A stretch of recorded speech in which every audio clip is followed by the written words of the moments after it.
Hello students, welcome back to my channel. आज जिस topic के बारे में हम स्टडी करने वाले हैं वो है ट्रांसपोर्टेशन। ट्रांसपोर्टेशन लाइफ प्रोसेसेस का ही एक अगला टॉपिक है। अब ये ट्रांसपोर्टेशन वर्ड हमने कहीं सुना हुआ है। ट्रांसपोर्टेशन वर्ड के बारे में अगर हम सोचें तो हमारे दिमाग में क्या आता है कि किसी चीज़ को एक जगह से दूसरी जगह तक जब हम लोग पहुंचाते हैं तो वो ट्रांसपोर्टेशन के बारे में होता है। जैसे कोई व्हीकल है, आपका कोई सामान है, दिल्ली से मुंबई कोई सामान जाना है तो आपने मूवर्स एंड पैकर्स को बुक करा। अब मूवर्स एंड पैकर्स क्या करेगा, आपका सामान जो है वो दिल्ली से मुंबई लेकर जाएगा, तो इसे हम लोग कहते हैं ट्रांसपोर्ट हो रहा है कोई चीज़। इसी को हम लोग ट्रांसपोर्टेशन सिस्टम कहते हैं। अब बायोलॉजी में ट्रांसपोर्टेशन का काम कहाँ पे आता है, तो एक बात ये समझ लो यहाँ पर कि जो ट्रांसपोर्टेशन होता है उसका दूसरा नाम अगर हम बायोलॉजी में पढ़ते हैं तो वो होता है सर्कुलेटरी सिस्टम। और जो सर्कुलेटरी सिस्टम आज हम पढ़ने वाले हैं वो सर्कुलेटरी सिस्टम ह्यूमंस में ही हम पढ़ेंगे। तो पहले हम समझें ट्रांसपोर्टेशन हमारे बॉडी में कैसे काम करता है। अगर हम ट्रांसपोर्टेशन के बारे में बात करें तो हमारे बॉडी में कई बार क्या होता है, हमारे बॉडी में एनर्जी प्रोवाइड करे हो इसके लिए हम लोग क्या करते हैं, खाना खाते हैं। तो जब खाना खाते हैं तो खाना हमारे बॉडी में डाइजेस्टिव सिस्टम में जाके डाइजेस्ट होता है। उसके बाद वो खाना हमारे पूरे बॉडी में डिस्ट्रीब्यूट होना होता है। सिमिलरली जब डाइजेशन होता है तो जो हमारा अनवांटेड मटेरियल होता है या फिर जो अनडाइजेस्टेड वेस्ट होता है उसको भी एक्सक्रीटरी ऑर्गन के पास जाना होता है, जहाँ से वो अनवांटेड मटेरियल या फिर जो तुम्हारा अनडाइजेस्टेड वेस्ट होता है वो हमारे बॉडी से बाहर निकल जाता है, थ्रू एक्सक्रीटरी सिस्टम एक्सपेल हो जाता है। ठीक है, तो यहाँ पे हमने क्या समझा कि ट्रांसपोर्टेशन हो रहा है। ट्रांसपोर्टेशन किस चीज़ का हो रहा है, डाइजेस्टेड फूड का हो रहा है two different parts of the body. Undigested food का हो रहा है टू द एक्सक्रीटरी सिस्टम, जहाँ से जो अनडाइजेस्टेड पार्ट होता है वो हमारे बॉडी से बाहर निकल जाता है। ऑलराइट, तो ट्रांसपोर्टेशन किसे कहते हैं? ट्रांसपोर्टेशन ये होता है कि जो डाइजेस्टेड मटीरियल होता है, डाइजेस्टेड फूड होता है, साथ में जो ऑक्सीजन होता है हमारे बॉडी में डिफरेंट पार्ट्स में ट्रांसपोर्ट होता है जहाँ पर उसको रिक्वायरमेंट होती है। सिमिलरली जो अनवांटेड मटेरियल होता है या फिर अनवांटेड वेस्ट होता है और कार्बन डाइऑक्साइड होता है वो भी हमारे बॉडी में ट्रांसपोर्ट होता है या फिर डिस्ट्रीब्यूट होता है डिफरेंट पार्ट्स में। और ये जो प्रोसेस होता है इसी प्रोसेस को हम लोग ट्रांसपोर्टेशन कहते हैं। तो ट्रांसपोर्टेशन क्या हुआ? Transportation is the distribution of digested food and oxygen to different parts of the body and the distribution of undigested waste to the excretory organ from where it is expelled out and carbon dioxide to lungs from where it is breathed out। तो ये transportation का काम होता है, जिसमें हमने discuss किया कि किस तरीके से हमारे बॉडी में ट्रांसपोर्टेशन या फिर डिफरेंट मटेरियल्स का डिस्ट्रीब्यूशन होता है थ्रू ट्रांसपोर्टेशन। अब ये जो ट्रांसपोर्टेशन होता है इसी ट्रांसपोर्टेशन को सर्कुलेटरी सिस्टम कहा जाता है। क्या कहते हैं? Circulatory system. तो हम लोग क्या पढ़ रहे हैं? सर्कुलेटरी सिस्टम पढ़ रहे हैं। Circulatory system. और हम लोग किसमें पढ़ेंगे सर्कुलेटरी सिस्टम? ह्यूमंस में पढ़ेंगे सर्कुलेटरी सिस्टम। तो ह्यूमंस में किस तरह से सर्कुलेटरी सिस्टम का काम होता है। अब ये जो सर्कुलेटरी सिस्टम है इसको डिस्कवर किसने किया था? सर्कुलेटरी सिस्टम को डिस्कवर करने वाले जो थे उनका नाम था विलियम हार्वे। क्या नाम था? William Harvey. So circulatory system was discovered by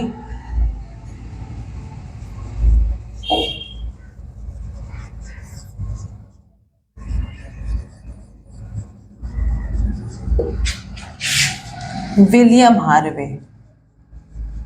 okay, अब जब हम सर्कुलेटरी सिस्टम के बारे में पढ़ेंगे तो उसमें चार चीज़ों के बारे में हम पढ़ते हैं। पहला होता है ब्लड, दूसरा होता है ब्लड वेसल्स, तीसरी चीज़ होती है हार्ट और चौथी चीज़ होती है लिम्फ। तो इन चार चीज़ों के बारे में मिलकर सर्कुलेटरी सिस्टम का जो पार्ट बनता है, ये चार चीज़ें जो होती हैं उसमें इंपॉर्टेंट होती हैं। तो हम लोग क्या क्या पढ़ेंगे? हम लोग पढ़ेंगे ब्लड के बारे में, राइट। दूसरी चीज़ हम लोग पढ़ेंगे ब्लड वेसल्स के बारे में। ब्लड वेसल्स के अलावा हम लोग पढ़ेंगे हार्ट के बारे में और हम लोग पढ़ेंगे लिम्फ के बारे में। देखो स्टूडेंट्स, यहाँ पर जो हम पढ़ने वाले हैं थोड़ा सा डिटेल होगा। हो सकता है ये चीज़ें एनसीईआरटी बुक में उस तरीके से ना दी हुई हो, लेकिन जब आप पढ़ोगे इसको ना तो आपको पूरा एक सिस्टम समझ में आएगा कि सर्कुलेटरी सिस्टम कैसे काम करता है। और जो एनसीईआरटी में दिया है वो भी मैं यहाँ पर इंक्लूड करूँगी। तो यहाँ पर बेसिक समझना हम लोग के लिए बहुत ज़रूरी होता है। तो पहली चीज़ जो हम समझेंगे, व्हाट इज़ ब्लड के बारे में समझेंगे। तो हम पहला क्या समझेंगे? पहला हम समझेंगे ब्लड के बारे में। तो ब्लड समझते हैं। अब देखो, जो स्टडी ऑफ ब्लड होता है उसे कहते हैं हीमैटोलॉजी। ब्लड की स्टडी को कहते हैं हीमैटोलॉजी। अब हमारे बॉडी में टिश्यू सिस्टम होता है और टिश्यू से मिलकर ऑर्गन बनता है। तो ये जो ब्लड है ये फ्लूइड कनेक्टिव टिश्यू है।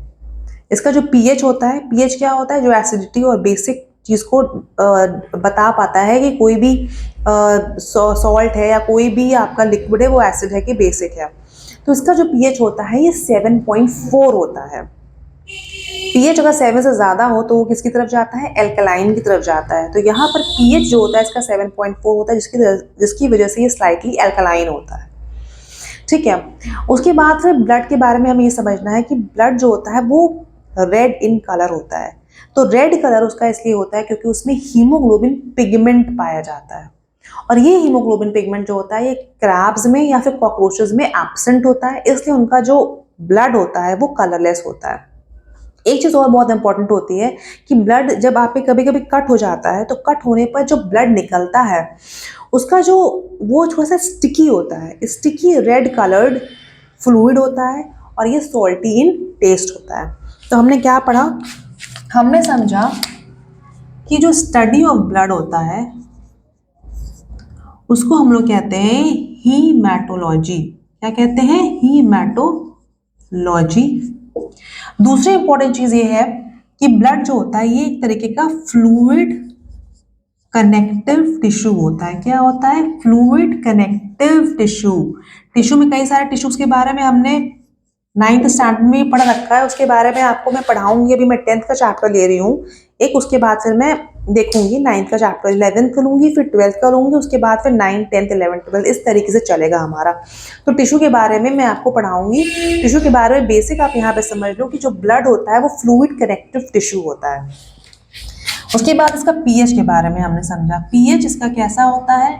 7.4 होता है।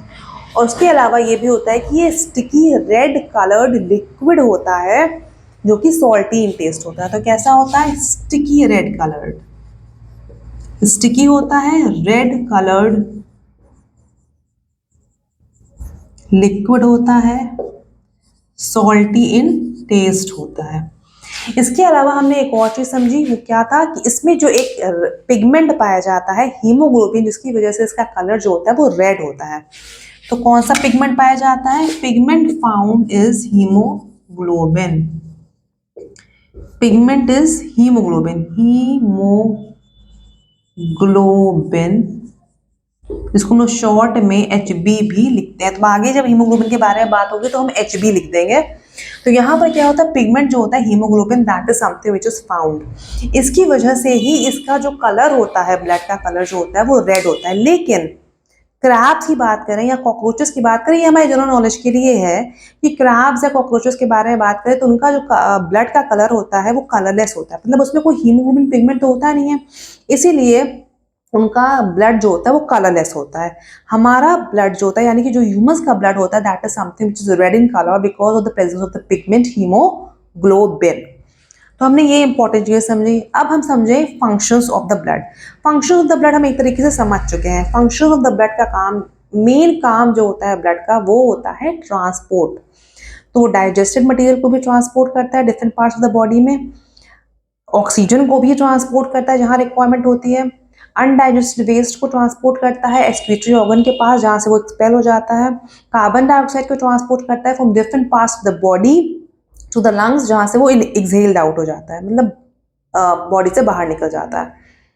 ठीक है, तो ये चीज़ें इंपॉर्टेंट तो होती हैं। साथ ही साथ उसमें एक चीज़ इंपॉर्टेंट ये होती है कि ब्लड जो होता है वाटर की क्वांटिटी हमारे बॉडी में मेंटेन करने में हेल्प करता है। क्या करता है? वाटर की क्वांटिटी को हमारे बॉडी में मेंटेन करता है। क्योंकि ब्लड जो होता है लिक्विड होता है, तो पानी तो ऑफ कोर्स अगर लिक्विड है तो कुछ ना कुछ तो पानी का कंटेंट होगा ही। ब्लड बहुत इंपॉर्टेंट रोल प्ले करता है कि हमारे बॉडी में क्वांटिटी ऑफ वाटर को मेंटेन करने में हेल्प करवाता है। तो ये फंक्शन हो गया। फंक्शन तो आप समझ ही रहे होगे कि फंक्शन जो होता है वो ट्रांसपोर्ट होता है। किस चीज़ का ट्रांसपोर्ट होता है वो हमने डिस्कस कर लिया। अब नेक्स्ट चीज़ ये होती है कि ब्लड बना किसका होता है। ब्लड देखो दो चीज़ों का बना होता है, एक होता है प्लाज्मा। क्या होता है? प्लाज्मा। दूसरी चीज़ क्या होती है? फॉर्म्ड एलिमेंट्स होते हैं, या फिर जो सॉलिड पार्टिकल्स होते हैं उसमें उसका बना होता है। अभी जो फॉर्म एलिमेंट्स होते हैं या फिर जो सॉलिड पार्ट होता है, लिक्विड पार्ट हो गया प्लाज्मा, सॉलिड पार्ट में होते हैं आरबीसीज, डब्ल्यूबीसीज एंड प्लेटलेट्स।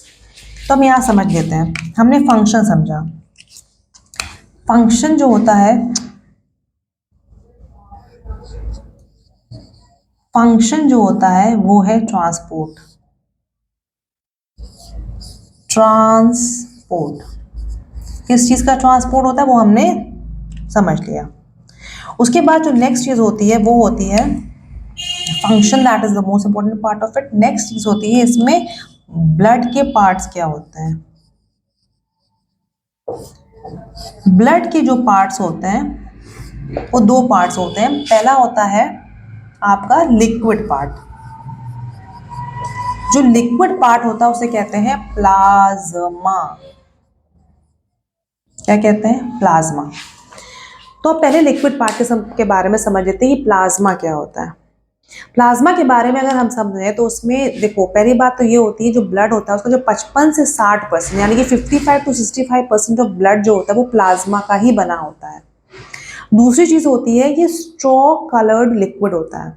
अभी ये straw coloured liquid, straw colour मतलब क्या होता है? जो घास फूस होती है ना, या फिर जो स्ट्रॉ चारा चढ़ती है गाय, उसका कलर देखा होगा आपने, वो स्ट्रॉ कलर्ड लिक्विड होता है।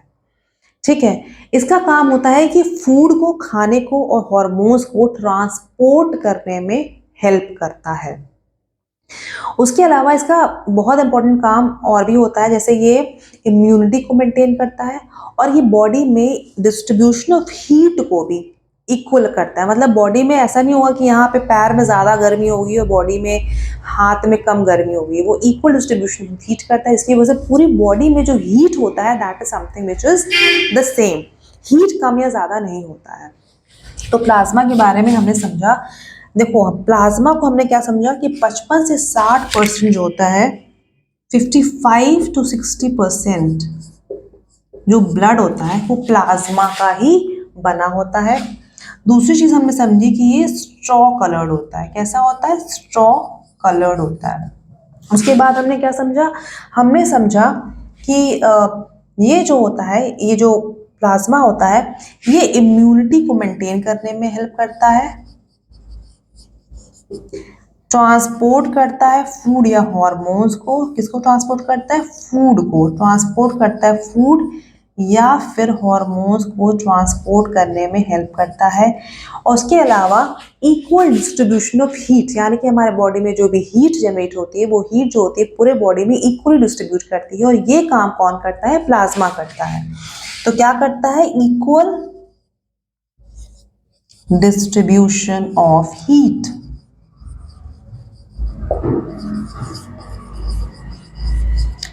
ये हमने एक बहुत ही इंपॉर्टेंट चीज़ है जो प्लाज्मा के बारे में हमने समझी, जो कि लिक्विड पार्ट होता है। लिक्विड पार्ट जो होता है वो तुम्हारा किस में होता है? ब्लड में होता है। ब्लड में दूसरा जो होता है उसे कहते हैं सॉलिड पार्ट। क्या होता है? Solid part. ये वाला मेरा मार्कर देखो, इसमें इंक जो होती है थोड़ी सी बह गई है, इसकी वजह से थोड़ा सा डिस्टर्बेंस हो रहा है, please bear with it. Okay, ज़्यादा इंक भर गई है इसमें मुझे लगता है। तो अब देखो नेक्स्ट जो हम पढ़ेंगे जो कि सॉलिड पार्ट होता है। अब जो ये सॉलिड पार्ट होता है ना, सॉलिड पार्ट जो होता है वो, उसे हम लोग कहते हैं आरबीसी, डब्ल्यूबीसी और नेक्स्ट होता है प्लेटलेट। अब देखो अगर हम आरबीसीज के बारे में बात करें, देखो अब यहीं पे हम आरबीसीज के बारे में डिस्कस कर लेते हैं, फिर यहीं पर हम लोग डब्ल्यूबीसीज के बारे में, उसके बाद फिर एक और चीज़ होती है प्लेटलेट्स के बारे में हम डिस्कस करेंगे, एंड देन और जो चीज़ है वो उसके बारे में हम आगे डिस्कस करेंगे। तो पहली चीज़ होती है आरबीसी, यहीं से स्टार्ट करते हैं।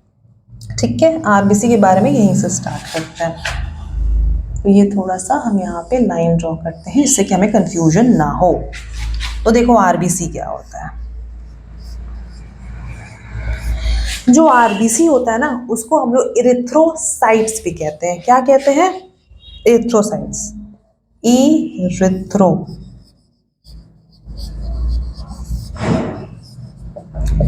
आरबीसी को हम लोग इरिथ्रोसाइट्स भी कहा जाता है। अब ये जो आरबीसीज होते हैं ना हमारे ब्लड में सबसे ज्यादा प्रेजेंट होते हैं। तो लार्जर इन नंबर क्या होते हैं? Larger in number.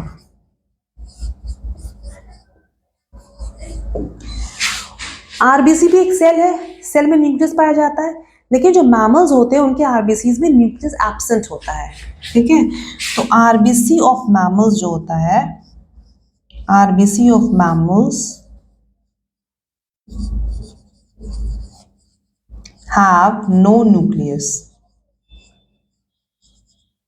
ठीक है, उसके बाद इनका जो लाइफ स्पैन होता है ना वो 20 to 120 डेज होता है। कितना होता है life span? Life span is 20 to 120 days होता है। इसके अलावा नेक्स्ट चीज ये होती है कि ये जो आरबीसीज होते हैं ये बनते कहाँ पर है? ये आरबीसीज हमारे बॉडी में बोन मैरो में बनते हैं। बोन मैरो में ये आरबीसीज बनते हैं। ठीक है, तो यहां पे नेक्स्ट क्या होगा? Formed in bone marrow. Okay, तो ये कहाँ बनते हैं? बोन मैरो में बन जाते हैं। तो ये हमने समझा। उसके बाद ये जो होता है, जो आरबीसीज होता है ना, इनका रेड कलर होता है क्योंकि आरबीसीज में ही आपके हीमोग्लोबिन नाम का पिगमेंट पाया जाता है। तो आरबीसीज जो होते हैं वो रेड कलर पिगमेंट होता है इनमें। ठीक है, तो रेड कलर्ड पिगमेंट, पिगमेंट यानी कि जो हम कह रहे थे ना कि ब्लड में रेड, हमारा जो ब्लड होता है वो रेड कलर होता है। रेड कलर इसलिए होता है क्योंकि उसमें पिगमेंट हीमोग्लोबिन पाया जाता है। अब ये जो पिगमेंट हीमोग्लोबिन पाया जाता है उसमें ब्लड के जिस पार्ट में पाया जाता है उसे कहते हैं आरबीसीज। आरबीसीज भी एक तरीके के ब्लड सेल्स होते हैं और उन्हीं ब्लड सेल्स में रेड कलर पिगमेंट हीमोग्लोबिन पाया जाता है। क्या पाया जाता है? Haemoglobin present. अब क्या होता है कि ये जो ऑक्सीजन होता है ना, ऑक्सीजन जो होता है वो हीमोग्लोबिन के साथ कंबाइन करता है। ये जो ऑक्सीजन हीमोग्लोबिन के साथ कंबाइन करके ऑक्सी हीमोग्लोबिन बनाता है और इसी तरीके से आरबीसीज के थ्रू ऑक्सीजन जो होता है वो पूरे बॉडी में ट्रांसपोर्ट होता है। तो ये जो हीमोग्लोबिन पिगमेंट होता है इट फॉर्म्स और with oxygen it forms oxy haemoglobin. क्या बनाता है? ऑक्सी हीमोग्लोबिन बनाता है।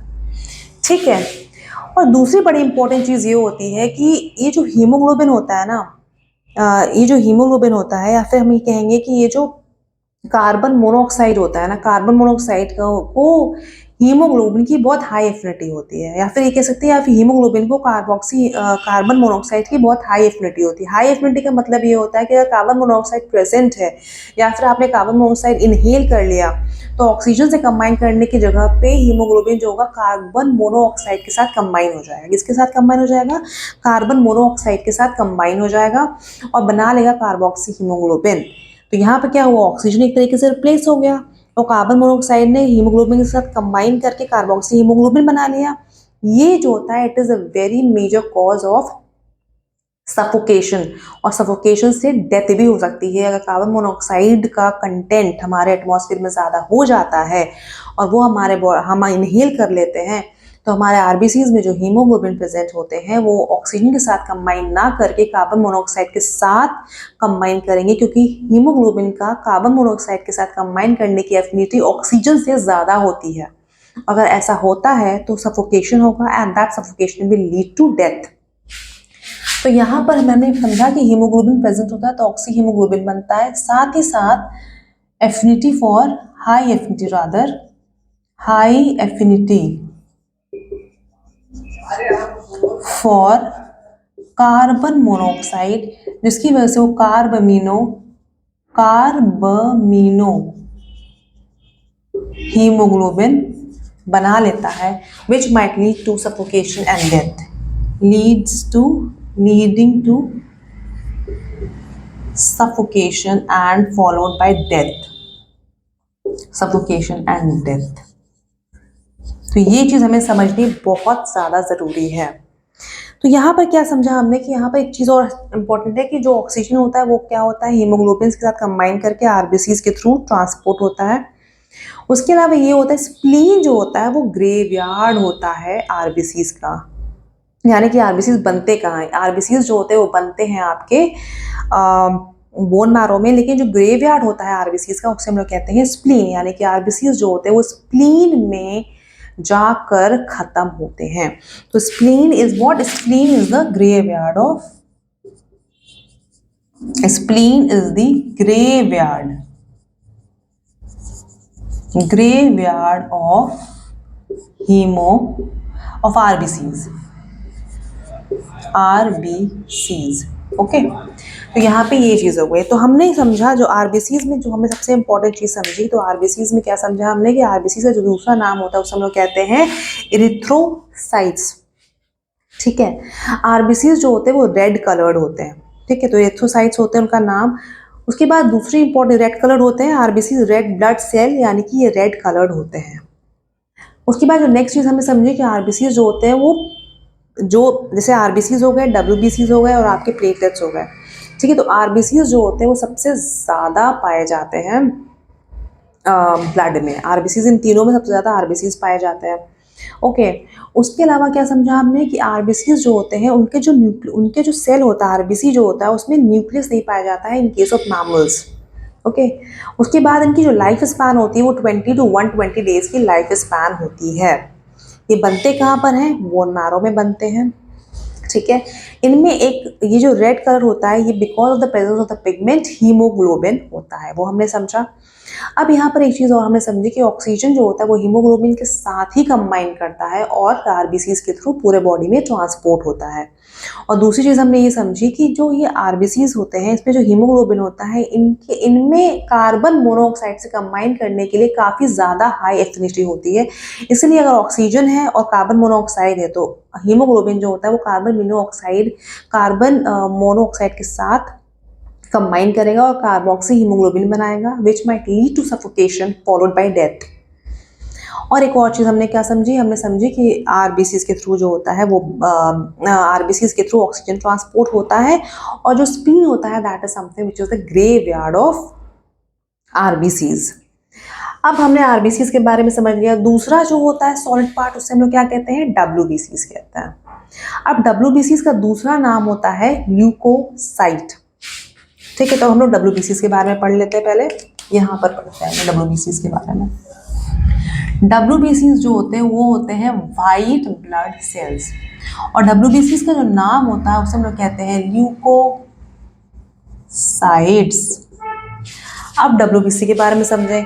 डब्ल्यूबीसी जो होते हैं वो स्मॉलर इन नंबर होते हैं as compare to RBC. WBC जो होते हैं वो स्मॉलर इन नंबर होते हैं। क्या होते हैं, स्मॉलर इन नंबर, यानी कि इनका नंबर जो होता है वो आरबीसी के कंपैरिजन में काफ़ी कम होता है, लेकिन इनका साइज जो होता है ये बड़ा होता है। ठीक है, तो bigger in size, smaller in number but bigger in size. एक बात और समझो, डब्ल्यूबीसी जो होते हैं अमीबॉयड होते हैं, यानी कि इनका कोई they don't have any definite shape. कैसे होता है, इनका शेप कैसा होता है, अमीबॉयड, अमीबॉयड, यानी कि कोई डेफिनेट शेप नहीं होता है। अभी हम समझेंगे इसका डेफिनेट शेप क्यों नहीं होता है। इनका कोई डेफिनेट शेप नहीं होता, बिगर इन साइज होते हैं, अमीबॉयड होते हैं, कोई डेफिनेट शेप नहीं होता, और इनके अंदर हीमोग्लोबिन पिगमेंट भी नहीं पाया जाता है। तो नो हीमोग्लोबिन, इनके पास कोई हीमोग्लोबिन पिगमेंट नहीं होता है, ये कलरलेस होते हैं। अब इनका हम समझते हैं कि बनते कहाँ पर है। पहली बात तो ये बोन मैरो में ही बनते हैं। इनका लाइफ स्पैन जो होता है 1 to 4 days होता है। ठीक है, तो ये बनते कहाँ है, form in bone marrow, form in bone marrow, bone marrow में ही बनते हैं। इनका लाइफ स्पैन कितना होता है, 1 to 4 days इनका लाइफ स्पैन होता है। अब इनका समझते हैं काम क्या होता है। ये क्या करते हैं, कोई भी फॉरेन बॉडी होती है या फिर बैक्टीरिया को किल कर देते हैं। तो जब ये फॉरेन बॉडी और बैक्टीरिया को किल कर रहे हैं तो उनको कहीं ना कहीं, अमीबॉयड होते हैं ना, तो अमीबॉयड कैसा होता है, फैगोसिटिक होता है। अमीबा कैसा होता है, फैगोसिटिक होता है। तो अगर उसे कोई चीज़ लेनी है, इनगल्फ करनी है अपने अंदर, तो वो उसका शेप, उसका कोई शेप तो होता नहीं, तो वो कोई भी शेप बना लेता है, तो सूडोपोडिया टाइप बना लेता है। और वो क्या करता है, फैगोसिटिक हो जाता है। और फैगोसिटिक होने की वजह से वो क्या करता है कि जो भी हमारे यहाँ अनवांटेड पार्टिकल्स होते हैं, या फिर कोई फॉरेन बॉडी हो गई या फिर कोई बैक्टीरिया हो गया, उसको अपने अंदर लेके उसको किल कर देते हैं। तो क्या करते हैं, फॉरेन बॉडी और बैक्टीरिया को ये किल करते हैं। उसके अलावा दो चीज़ें और इम्पॉर्टेंट होती हैं, ये जो होते हैं एंटीबॉडीज़ बनाते हैं। अब ये एंटीबॉडीज़ क्या होते हैं, ये हमको एक तरीके से पता है, हमने पढ़ा है। हमारे बॉडी में जब कोई अटैक करता है, जैसे मान लो वायरस या बैक्टीरिया हमारे बॉडी में अटैक करता है, तो उस इन्फेक्शन के अगेंस्ट हमारी बॉडी जो होती है एंटीबॉडीज़ बना लेती है। तो जब हमारी बॉडी एंटीबॉडीज़ बनाती है तो उससे होता क्या है, जब पहली बार अटैक होता है तो हो सकता है हमें इन्फेक्शन हो जाए, लेकिन जब वही अटैक दूसरी बार होता है तो एंटीबॉडीज़ की प्रेजेंस की वजह से इतनी आसानी से हमें इन्फेक्शन नहीं होता है। तो ये जो WBCs होते हैं, WBCs एंटीबॉडीज़ बनाते हैं, प्रोवाइड करते हैं, क्या करते हैं, एंटीबॉडीज़। पहली चीज़ बोन मैरो में बनते हैं, दूसरी चीज़ होती है किल करते हैं इसको, बैक्टीरिया को या फिर जो भी कोई भी फॉरेन बॉडी हो गई, ठीक है, ये बनाते हैं। दे मेक एंटीबॉडीज़, एंटीबॉडीज बनाते हैं। और इस एंटीबॉडी को बनाने की वजह से ये किसी तरीके से हमको एक तरीके का इम्यूनिटी प्रोवाइड करते हैं। क्या करते हैं, इम्यूनिटी प्रोवाइड करते हैं, हम लोग को इम्यूनिटी प्रोवाइड करते हैं, ठीक है। अब इसके बाद जो नेक्स्ट चीज़ हमें समझनी है वो है प्लेटलेट्स के बारे में। प्लेटलेट्स जो होते हैं, last but not the least, तो वो प्लेटलेट्स जो होते हैं ना, प्लेटलेट्स जो होते हैं वो स्मॉलर इन साइज होते हैं। जैसे इसको देखो, ये बिगर इन साइज होता है, लेकिन प्लेटलेट्स जो होते हैं वो स्मॉलेस्ट, एक्चुअली होता क्या है, प्लेटलेट्स इन तीनों सेल्स में सबसे स्मॉलेस्ट सेल होते हैं। प्लेटलेट्स जो होते हैं इन तीनों सेल्स में सबसे स्मॉलेस्ट सेल्स होते हैं, और इनको कहते हैं थ्रोम्बोसाइट्स। क्या कहते हैं, थ्रोम्बोसाइट्स कहते हैं, स्मॉलेस्ट सेल होते हैं ये। इनमें भी न्यूक्लियस नहीं पाया जाता है प्लेटलेट्स में, ठीक है। उसके अलावा दो तीन चीज़ें इसमें इंपॉर्टेंट और होती हैं। पहली बात तो ये बोन मैरो में ये भी बनते हैं, इनका लाइफ स्पैन जो होता है 1 वीक होता है, और ये जो होते हैं क्लॉटिंग ऑफ ब्लड में हेल्प करते हैं। तो बड़ा आसान है, प्लेटलेट्स का जो नाम होता है उसे हम लोग कहते हैं प्लेटलेट्स का जो प्लेटलेट्स का जो दूसरा नाम होता है उसे हम लोग कहते हैं थ्रोम्बोसाइट्स, ठीक है। तो प्लेटलेट्स का नाम क्या होता है, उसे हम लोग कहते हैं थ्रोम्बोसाइट्स। प्लेटलेट्स जो होते हैं वो स्मॉलेस्ट इन साइज होते हैं, स्मॉलेस्ट। अगर आरबीसी, डब्ल्यूबीसी और प्लेटलेट्स के बीच में कंपैरिजन किया जाए, जो प्लेटलेट्स जो होते हैं वो सबसे स्मॉलेस्ट इन साइज होते हैं, सबसे छोटे होते हैं, ठीक है, स्मॉलेस्ट इन साइज होते हैं, और इनमें भी कोई न्यूक्लियस नहीं पाया जाता है, नो न्यूक्लियस, ठीक है। उसके अलावा ये होता है कि ये बनते हैं, they are made in bone marrow. कहाँ बनते हैं, बोन मैरो में ये भी बनते हैं। इनका जो लाइफ स्पैन होता है 1 वीक होता है। और क्या चीज़ इंपॉर्टेंट होती है, बस यही हो गया, बोन मैरो में बनते हैं, लाइफ स्पैन 1 वीक होता है, और क्लॉटिंग ऑफ ब्लड में हेल्प करते हैं, क्लॉटिंग ऑफ ब्लड में हेल्प करते हैं। अब देखो यहाँ पर क्या चाहिए, प्लेटलेट्स जो होते हैं वो क्लॉटिंग ऑफ ब्लड में हेल्प करते हैं, ठीक, इसमें हेल्प करते हैं, क्लॉटिंग ऑफ ब्लड में हेल्प करते हैं। अब ये क्लॉटिंग ऑफ ब्लड कैसे होता है, थोड़ा सा हम समझ लेते हैं। देखो क्या होता है ना, अभी हम पढ़ेंगे, ये पोर्शन स्टडी करने के बाद हम पढ़ेंगे ब्लड वेसल्स के बारे में। लेकिन जो ब्लड वेसल्स होते हैं उनके बारे में हम एक चीज़ यहाँ समझ लेते हैं कि ब्लड वेसल्स जो होते हैं एक तरीके के ट्यूब होते हैं। तो कभी कभी क्या होता है, ब्लड वेसल्स में लीकेज डेवलप हो जाता है। क्या डेवलप हो जाता है, लीकेज डेवलप हो जाता है। अब वो लीकेज कैसे डेवलप होता है, कई बार आपने देखा होगा खेलते हुए क्या होता है, फॉर एग्जाम्पल आपके हाथ में कोई कट हो गया, आपके पाम्स में ऊपर की तरफ कोई कट हो गया। अभी जो कट होता है इससे ब्लड क्या करता है, बाहर निकलने लगता है, तो यहाँ पे ब्लड ब्लीडिंग होती है आपको। अभी जो ब्लड बाहर निकलता है इससे क्या होता है, अगर ब्लड लगातार बाहर निकलता रहेगा तो हमारे बॉडी से लॉस ऑफ ब्लड हो जाएगा, और ब्लड लॉस हो जाएगा तो of course that is a problematic situation. तो नेचुरली वो ब्लड को, लॉस ऑफ ब्लड को हमको मिनिमाइज करना है, कम करना है, यानी कि ख़त्म ही कर देना है। दूसरी चीज़ ये होती है, अगर ब्लड का लॉस होता है तो हमारे बॉडी में लॉस ऑफ प्रेशर भी होता है। तो जब लॉस ऑफ प्रेशर होता है हमारे बॉडी में, तो हमारे बॉडी में पंपिंग सिस्टम जो होता है वो उसकी इफिशियंसी लूज हो जाती है। अब ये पंपिंग सिस्टम क्या है, आगे पढ़ेंगे, जब हम हार्ट में पढ़ेंगे, हार्ट के पूरा फंक्शनिंग जब पढ़ेंगे तो हम समझेंगे कि हार्ट किस तरीके से पंपिंग सिस्टम का काम करता है। तो अगर लॉस ऑफ प्रेशर होता है तो लॉस ऑफ प्रेशर की वजह से हमारा जो पंपिंग सिस्टम होता है उसका एफिशिएंसी भी काफ़ी कम हो जाता है। तो अगर पंपिंग सिस्टम का एफिशिएंसी कम हो जाएगा तो पहली बात तो लॉस ऑफ ब्लड तो हो ही रहा है, साथ में हमारा पंपिंग सिस्टम का एफिशिएंसी भी कम हो रहा है, तो that is something which might lead to death. अगर आपका पंपिंग सिस्टम गड़बड़ हो रहा है तो होता क्या है कि ये जो हमारे प्लेटलेट्स होते हैं ना, हमारे प्लेटलेट्स हमारे बॉडी में, हमारे ब्लड वेसल्स में सर्कुलेट करते रहते हैं। तो ये जो प्लेटलेट्स हमारे बॉडी में सर्कुलेट करते हैं वो करते क्या है, जहाँ पे कट होता है वहाँ पर जाकर एक तरीके से उस कट को या फिर उस पोर्शन को कह सकते हो, या फिर वो जो पॉइंट होता है जहाँ पे कट होता है उस कट को प्लग कर देता है। वो कैसे प्लग करता है एक चीज़ और समझ लेते हैं हम। देखो, ये जो हमारा बॉडी में जब कट होता है ना, तो हमारे जो प्लेटलेट्स होते हैं, प्लेटलेट्स जो होते हैं वो थ्रोम्बोप्लास्टिन रिलीज करते हैं। थ्रोम्बोसाइट्स क्या रिलीज करते हैं, थ्रोम्बोप्लास्टिन। तो हमारे जो प्लेटलेट्स होते हैं वो थ्रोम्बोप्लास्टिन रिलीज करते हैं। कौन रिलीज करता है, प्लेटलेट। प्लेटलेट ने थ्रोम्बोप्लास्टिन रिलीज करा। दूसरी चीज इंपॉर्टेंट ये होती है इसके साथ, प्रोथ्रोम्बिन। अब ये जो प्रोथ्रोम्बिन होता है, प्रोथ्रोम्बिन जो होता है वो प्लेटलेट रिलीज नहीं करता है। प्रोथ्रोम्बिन जो होता है वो प्लाज्मा से मिलता है, और साथ में होते हैं तुम्हारे ये हो गया प्लस कैल्शियम आयंस। ये तीनों मिलकर बनाते हैं क्या, थ्रोम्बिन। क्या बना लेते हैं, थ्रोम्बिन। ठीक है, तो थ्रोम्बोप्लास्टिन, प्रोथ्रोम्बिन जो प्लाज्मा से मिला और कैल्शियम मिलकर थ्रोम्बिन बना लेता है। अब ये थ्रोम्बिन जो होता है फिब्रिनोजेन के साथ मिलके फिब्रिन बनाता है। क्या बनाता है, अब ये थ्रोम्बिन क्या किया, थ्रोम्बिन ने फिब्रिनोजेन के साथ मिलकर बनाया फिब्रिन, और ये फिब्रिन जो होता है यही कट के ऊपर नेट बना लेता है। कट होता है, कट के ऊपर नेट बना लेता है, forms net over the cut.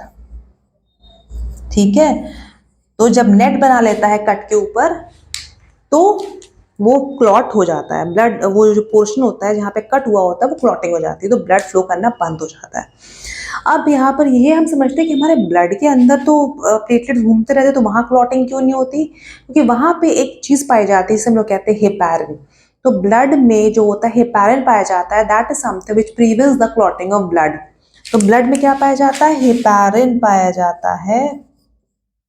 Blood में क्या पाया जाता है, heparin, and heparin is something which prevents the clotting of blood. Blood में जो हेपारिन होता है वो क्लॉटिंग ऑफ ब्लड को prevents, clotting with in the body.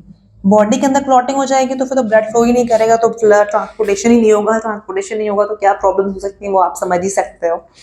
तो ब्लड के अंदर जो होता है, हमारे बॉडी में जो ब्लड पाया जाता है उसमें क्लॉटिंग जो होती है वो नहीं होती। तो हमने क्या समझा, हमने देखो प्लेटलेट्स के बारे में क्या समझा, प्लेटलेट्स बहुत इंपॉर्टेंट होते हैं, प्लेटलेट्स बहुत इंपॉर्टेंट होते हैं। प्लेटलेट्स प्रेजेंट नहीं होगा तो हमारा क्लॉटिंग ऑफ ब्लड ही नहीं होगा, क्लॉटिंग ऑफ ब्लड नहीं होगा तो ऑफकोर्स डेथ के चांसेस हो जाते हैं। क्योंकि ऐसा ही नहीं होता कि सिर्फ लॉस ऑफ ब्लड होता है, दूसरा ये होता है कि लॉस ऑफ प्रेशर भी होता है जो कि पंपिंग सिस्टम की एफिशिएंसी को भी रिड्यूस करता है। एंड अगर ये लगातार होता रहेगा, लॉस ऑफ ब्लड से होता नहीं, कहीं भी हम लोग सर फट गया या फिर कुछ भी हो गया, पैर में कट लग गया, तो हम लोग बहुत जल्दी वहाँ पे ड्रेसिंग करवा लेते हैं जिससे कि क्लॉटिंग ऑफ ब्लड जो है वो ना हो। अब ये सारी चीज़ें हमें समझनी ब्लड के बारे में एक तरीके से, राइट। इसके अलावा हमें एक चीज़ और समझनी है ब्लड के ही बारे में, वो है ब्लड ग्रुप। अब देखो यहाँ पर मैं समझा देती हूँ आपको कि कैसे होता है, ब्लड ग्रुप के बारे में समझते हैं हम लोग यहाँ पर। तो इतना आपको समझ में आ गया, I hope you have understood. अब हम थोड़ा सा ब्लड ग्रुप के बारे में समझ लेते हैं यहीं पर, okay. Pardon me for taking some time to rub this, but ये जो ब्लड ग्रुप के बारे में है ना, यहाँ पर एक साथ ही समझ लेंगे तो हमारे लिए एक बेसिक अंडरस्टैंडिंग ब्लड के बारे में अच्छी बन जाएगी। और जब ब्लड के बारे में हमारी बेसिक अंडरस्टैंडिंग अच्छी बन जाएगी तो फिर हम लोग आराम से जो ब्लड वेसल्स हो गए, आपका सर्कुलेटरी सिस्टम हो गया, यानी सर्कुलेटरी सिस्टम यानी कि पंपिंग सिस्टम, आपका हार्ट जो हो गया वो, और लिम्फ के बारे में और थोड़ा सा ब्लड प्रेशर के बारे में हम समझेंगे। पर लेट्स फर्स्ट अंडरस्टैंड कि ब्लड ग्रुप के बारे में हम क्या बात कर लेते हैं यहाँ पर। तो देखो, अब हम थोड़ा सा ब्लड ग्रुप के बारे में समझते हैं। क्या समझते हैं हम लोग? Blood group. देखो, अब देखो होता क्या है, हमारे बॉडी में जो आरबीसीज होते हैं ना, आरबीसी यानी कि रेड ब्लड सेल्स के बारे में अभी हमने पढ़ा। आरबीसीज का जो सरफेस होता है उसके ऊपर स्मॉल पार्टिकल्स पाए जाते हैं, और ये जो पार्टिकल्स होते हैं इनको कहते हैं एंटीजेंस। ठीक है, तो यहाँ पर क्या होता है, आरबीसीज के जो सरफेस होता है उसमें पार्टिकल्स पाए जाते हैं, और इन पार्टिकल्स को हम लोग कहते हैं, इन पार्टिकल्स को कहा जाता है एंटीजेंस। और इन एंटीजेंस के अगेंस्ट में बनता है एंटीबॉडी। अगेंस्ट एंटीजन बनता है, अगेंस्ट क्या चीज? अगेंस्ट एंटीजन बनता है एंटीबॉडी। और depending upon the presence of the type of antigens और द एंटीबॉडी, ये डिसाइड होता है कि ब्लड ग्रुप कौन सा है। तो हम लोग अभी 10th स्टैंडर्ड में स्टडी कर रहे हैं, तो इतना तो हमें समझ में आता है कि हमारे ब्लड ग्रुप कौन कौन से होते हैं। तो ब्लड ग्रुप के बारे में बात करें तो पहला इंपॉर्टेंट ए, दूसरा है बी, तीसरा है ए बी, और चौथा है ओ। ये 4 ब्लड ग्रुप्स होते हैं। अब ये 4 ब्लड ग्रुप्स की बात करें तो इसमें जो, अब देखो एंटीजन के बारे में हम पढ़ते हैं पहले। इसमें जो एंटीजन पाया जाता है वो है ए, इसमें एंटीजन जो पाया जाता है वो है बी, इसमें एंटीजन जो पाया जाता है वो सॉरी, इसको हम कैपिटल में लिखते हैं, A B, capital A and B, और इसमें कोई एंटीजन नहीं पाया जाता है। अगर हम लोग एंटीबॉडी के बारे में बात करें तो एंटीबॉडी जो होता है इन एंटीजन्स के ऑपोजिट होता है। तो यहाँ पर जो एंटीबॉडी पाया जाएगा ए में वो होगा बी, जो बी के अगेंस्ट में एंटीबॉडी पाया जाएगा वो होगा ए, जो ए बी के अगेंस्ट में एंटी बॉडी पाया जाएगा वो कुछ नहीं होगा, लेकिन ओ के अगेंस्ट में जो एंटीबॉडी पाया जाएगा वो होगा ए एंड बी। ठीक है, तो इस तरीके से depending upon the presence of the type of antigen and antibody ये डिसाइड होता है कि हमारे बॉडी में कौन सा ब्लड ग्रुप प्रेजेंट है। ये चीज़ हमने समझी। अब एक चीज़ समझ लो, इसमें जो ए बी होता है ना, ये यूनिवर्सल रेसिपिएंट होता है, यानी कि ये जो होता है किसी भी ब्लड ग्रुप से फॉर एग्जाम्पल मेरा ए बी ब्लड ग्रुप है, तो मैं A blood group, B blood group, O blood group, सारे जो डिफरेंट ब्लड ग्रुप्स हैं उनसे हम लोग ब्लड ले सकते हैं। इसीलिए ए बी को हम लोग कहते हैं यूनिवर्सल रेसिपिएंट। क्या कहते हैं? ए बी को हम लोग कहते हैं यूनिवर्सल रेसिपिएंट। यूनिवर्सल रेसिपिएंट क्या कहते हैं? यूनिवर्सल रेसिपिएंट कहते हैं। और उसी तरीके से ओ जो होता है वो यूनिवर्सल डोनर होता है, वो ले नहीं सकता किसी से, लेकिन वो यूनिवर्सल डोनर होता है। यानी कि अगर ओ ब्लड ग्रुप किसी इंसान का है तो इन दैट सिचुएशन वो सिर्फ ओ वाले ब्लड ग्रुप जिसका होगा उससे ब्लड को ले सकता है, लेकिन ये दे सबको दे सकता है। इनका क्या है, ये सबसे ले सकते हैं पर ये सबको दे नहीं सकते हैं। ठीक है, ए बी वाला का देना होगा तो सिर्फ ए बी वाले को ही देगा। तो यहाँ पर क्या होगा, ओ जो होता है वो क्या होता है, यूनिवर्सल डोनर का काम करता है। ओ जो होता है वो यूनिवर्सल डोनर का काम करता है। अब ये समझ लो कि एक चीज हमने समझी ब्लड ग्रुप, लेकिन हमें ये समझना पड़ेगा कि ब्लड ग्रुप जो होता है ये चीज डिस्कवर किसने करी। इसको डिस्कवर करने वाले थे कार्ल लैंडस्टीनर। कौन थे? कार्ल लैंडस्टीनर ने इसको डिस्कवर किया था। कार्ल लैंडस्टीनर ने इसको डिस्कवर किया था। पहली इंपॉर्टेंट चीज जो थी वो कार्ल लैंडस्टीनर ने इसको डिस्कवर किया था। यहाँ पे ए बी जो थे वो यूनिवर्सल रेसिपिएंट है, ओ जो है वो यूनिवर्सल डोनर है। ठीक है, ये हमने समझ लिया। इसके बाद एक चीज बड़ी इंपॉर्टेंट हमको समझनी रह गई है, वो है रेहेसिस। हमने सुना होगा कि ए सिर्फ नहीं होता, A negative A positive, B negative B positive, A B negative A B positive, O negative O positive. तो ये जो नेगेटिव पॉजिटिव होता है ये रेहेसिस फैक्टर कहते हैं। तो क्या कहते हैं? रेहेसिस फैक्टर कहते हैं। अब ये जो रेहेसिस फैक्टर था इसको डिस्कवर करने वाले जो थे वो थे Karl Landsteiner and Wiener. Karl, अब देखो ब्लड ग्रुप को डिस्कवर करने वाले कौन थे? Karl Landsteiner. लेकिन जो रेहेसिस फैक्टर था इसको डिस्कवर करने वाले थे Karl Landsteiner and Wiener, WEINER। अब यहाँ पे समझो कि जो रेहेसिस फैक्टर होता है ये रेहेसिस मंकी में पाया जाता है। कहाँ पाया जाता है? रेहेसिस मंकी में पाया जाता है। रेसस मंकी में पाया जाता है। अगर ये रेसस फैक्टर प्रेजेंट है तो उस ब्लड ग्रुप को कहते हैं पॉजिटिव, अगर ये रेसस फैक्टर एब्सेंट है तो उस ब्लड ग्रुप को कहते हैं नेगेटिव। ठीक है, प्रेजेंट है अगर रेसस फैक्टर तो ब्लड ग्रुप पॉजिटिव हो जाएगा, एब्सेंट है अगर रेसस फैक्टर तो ब्लड ग्रुप क्या होगा, नेगेटिव हो जाएगा। तो हमने इतनी सारी चीजें जो होती हैं ब्लड के बारे में समझी। पहले हमने समझा कि ट्रांसपोर्टेशन क्या होता है, right, circulatory system in humans के बारे में हम स्टडी कर रहे हैं। तो ट्रांसपोर्टेशन क्या चीज होती है, ट्रांसपोर्टेशन में सर्कुलेटरी सिस्टम जो होता है, ट्रांसपोर्टेशन ही सर्कुलेटरी सिस्टम एक तरीके से होता है। ये मतलब अगर हम लोग बायोलॉजी के टर्म्स में स्टडी करें तो transportation of different things through blood is known as circulatory system. और सर्कुलेटरी सिस्टम को डिस्कवर करने वाले जो आदमी थे उनका नाम था विलियम हार्वे। उसके बाद हमने ब्लड, हमें क्या क्या पढ़ना था इसमें, ब्लड पढ़ना है जो अभी हमने पढ़ा।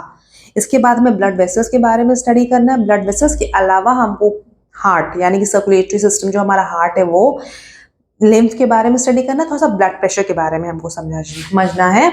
तो यहाँ पर हमने ये समझा, तो हमने आज के जो पोस्ट में समझा है ब्लड के बारे में, ब्लड के फंक्शन के बारे में, ब्लड में जो एलिमेंट्स होते हैं जैसे लिक्विड पार्ट हो गया, सॉलिड पार्ट हो गया, तो उसके बारे में हमने समझा। उसके बाद फिर हमने प्लेटलेट के बारे में थोड़ा समझा कि प्लेटलेट हमारे बॉडी में क्लॉटिंग करने में किस तरीके से हेल्प करता है। उसके बाद हमने ब्लड ग्रुप के बारे में समझा। तो हमने इतनी सारी चीज़ें समझी हैं आज। अब ये टॉपिक यहीं पर एंड होता है। उसके बाद फिर नेक्स्ट टॉपिक हम लोग लेंगे, and in that mostly I am going to cover I think blood vessels के बारे में स्टडी करेंगे हम लोग। तो that is all for this video, thanks for watching.